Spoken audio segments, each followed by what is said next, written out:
I have a twin sister, Michelle, and our parents always liked her more than me. I used to think that's just how families are supposed to be. A close family is a wonderful thing, something to treasure. But I can only say that if my own family cherishes me. Some people who get lots of love from their families might think this way, but it's different for me. I can't remember ever feeling loved by my family. My name is Harper and I'm 30 years old, still not married.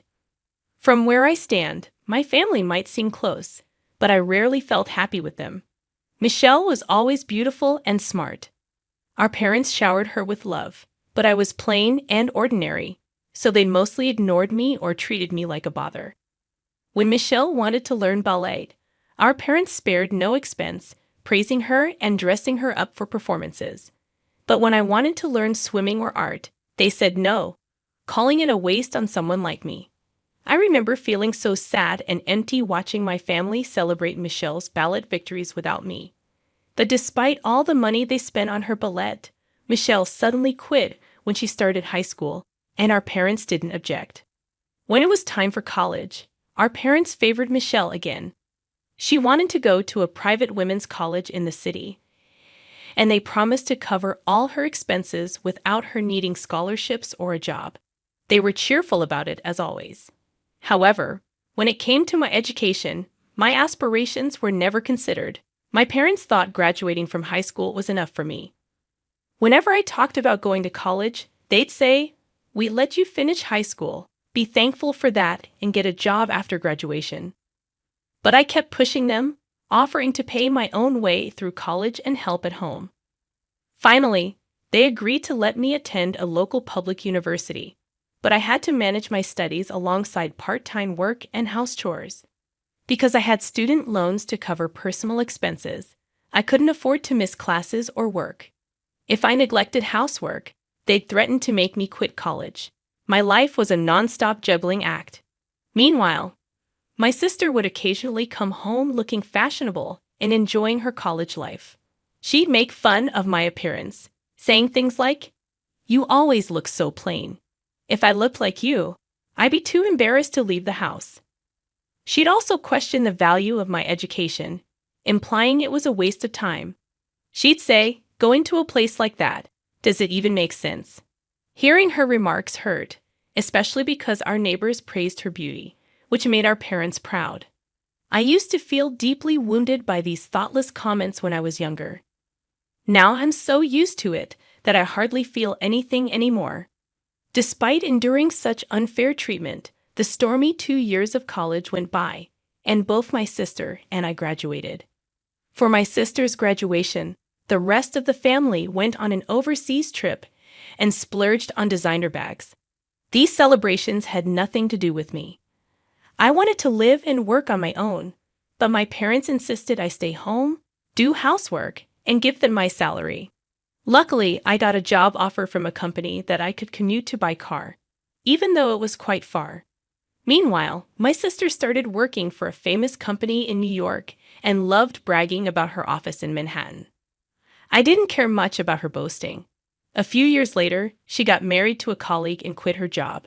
She had a wedding ceremony, but of course, I wasn't invited. At the wedding, Tom, her colleague, made rude comments about me, saying I looked plain compared to my sister. My sister just laughed and didn't stop him. Later, when my sister had children, everyone was relieved that they all looked like her, with cute faces. I was ignored and felt out of place. A few years after that, my mother suddenly passed away.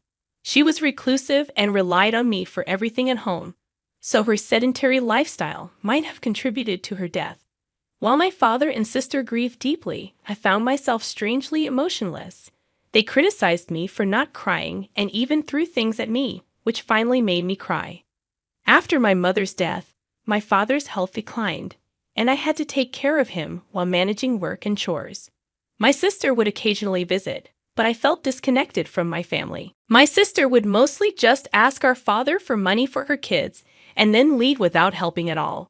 From my father's perspective, he rarely thanked me and always found fault in what I did, complaining about the bath water being too hot or the seasoning being too light when I cooked. Eventually, he blamed me for my mother's death and threw things at me.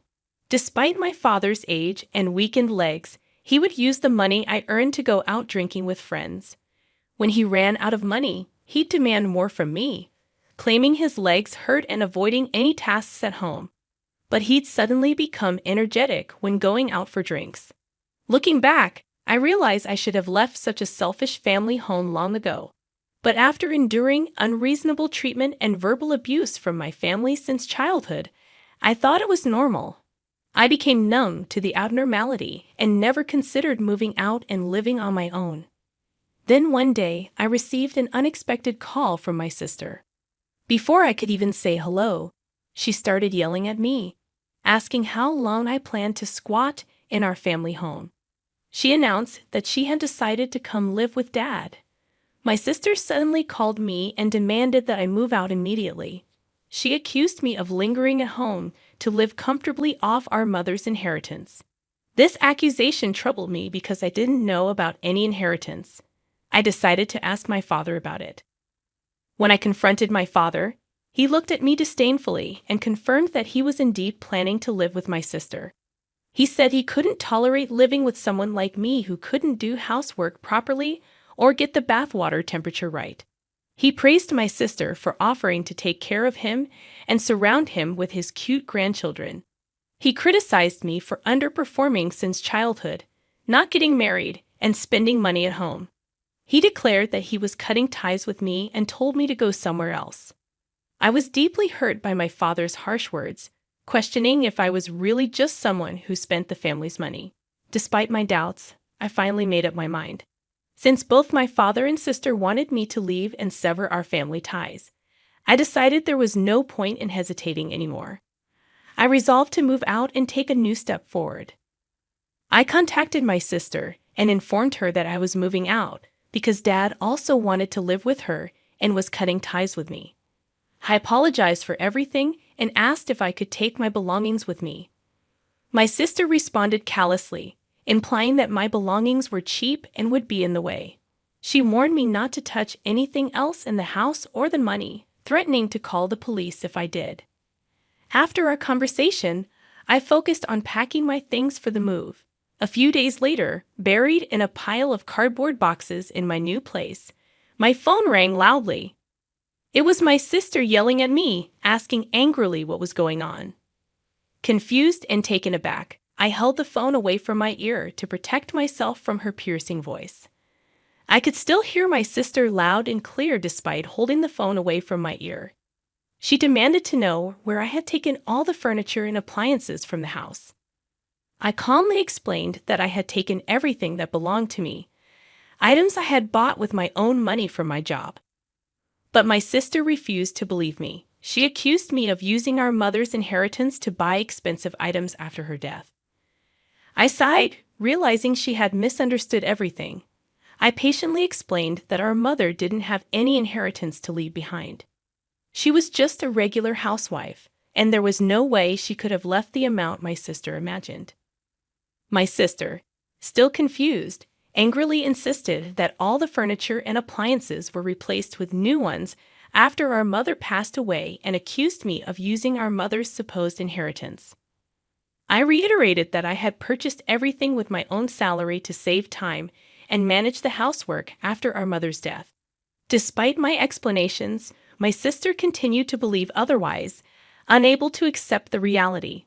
As I tried to explain calmly, my sister remained unconvinced. She questioned me about the car that had been at our house for a long time, assuming it belonged to our family. I clarified that the car was actually in my name and had been for a while. My sister refused to believe me and accused me of lying.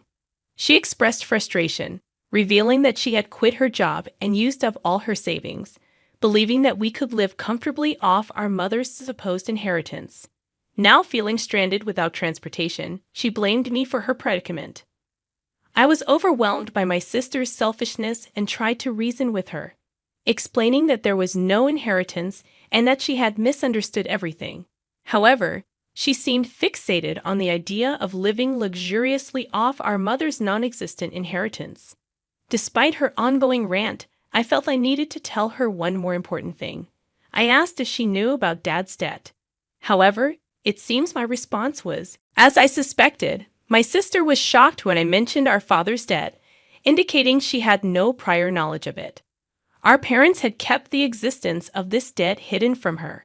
Despite not being wealthy, our family often lived beyond our means, relying heavily on loans to cover expenses, particularly for my sister's needs like ballet lessons and college tuition. I pointed out that since my sister wanted Dad to live comfortably without worries, she should also take responsibility for the debt incurred for her benefit. I sarcastically praised her as a wonderful daughter for not wanting Dad to worry about the debt. My intentional sarcasm infuriated my sister further, and she accused me of mocking her.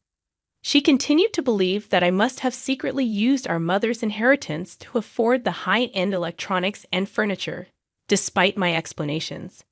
Feeling frustrated, she also criticized my job at an unknown company, implying that I looked down on her job and made fun of it. As my sister continued to berate me, she displayed a clear lack of understanding of my career. She assumed I worked at some unimpressive, unknown company doing a mediocre job. However, I actually work at a financial firm, which is a foreign multinational company. Her confusion about the term foreign indicated her limited knowledge, likely because our family wasn't adept at foreign languages. They often trivialized things they didn't understand or hadn't heard of before. In reality, the company I work for is well known globally, something that anyone with basic general knowledge would recognize. Despite their constant belittling and assumption of my incompetence, I excelled in my studies, particularly in Spanish. I attended college to further my studies in Spanish, and by the time I graduated, I was fluent enough to communicate professionally. My job at the multinational company is demanding but rewarding, allowing me to earn a comfortable salary. Unfortunately, my parents and sister never took an interest in my achievements or cared to understand my capabilities. They had always dismissed me since childhood, assuming I wasn't good at anything without bothering to look closer or be concerned about my grades. While my sister kept yelling and demanding apologies, I saw no reason to apologize or seek forgiveness. There had always been many things about my sister that I never quite understood, dating back to our childhood. After calmly ending the call with my sister and severing ties, I felt a sense of clarity and peace. I no longer wanted to try to understand or seek forgiveness from them. I had been disowned, but I also no longer had any ties to them. I asked my sister not to call me again and then hung up. In the following months, I heard from a local friend that my sister and her husband had returned home, hoping to rely on what they believed was our mother's inheritance. However, things did not go as planned for them. They struggled to find jobs without a car, which was essential for work in our area. As a result, they were unable to repay our father's debt, and life became very challenging. Eventually, they had to sell our family home. My sister, her husband, their children, and my father were forced to move into a nearby apartment complex, facing the consequences of their decisions. Despite the difficulties they faced, I felt a sense of clarity and peace in my own life, free from the toxicity and burdens of my family's expectations and misunderstandings. I focused on my career and personal growth, embracing the sense of freedom that came with cutting ties with those who have disowned me. The sale of our family home didn't fully cover my father's debt, so they are still struggling to repay it. The financial strain, combined with living in a cramped apartment, has taken a toll on their family relationships. My sister's husband, Tom, blames and resents her for squandering their savings and forcing him to quit his job. Their marriage is now at risk of falling apart. The only positive aspect is that the children have made friends and are enjoying their time in the apartment complex. Meanwhile, I moved closer to my office and have been thoroughly enjoying my days. I started spending the money I've earned on myself, something I never prioritized before. It's a new sense of comfort and happiness to focus solely on my job and my own needs. Sitting on my new sofa, admiring my decorated nails, I realize how liberating it is to live a carefree single life without worrying about others. After enduring hardships in a restrictive environment for so long, I am determined to embrace this newfound freedom and enjoy life for myself. I plan to relish this carefree single life and focus on my own happiness for a while.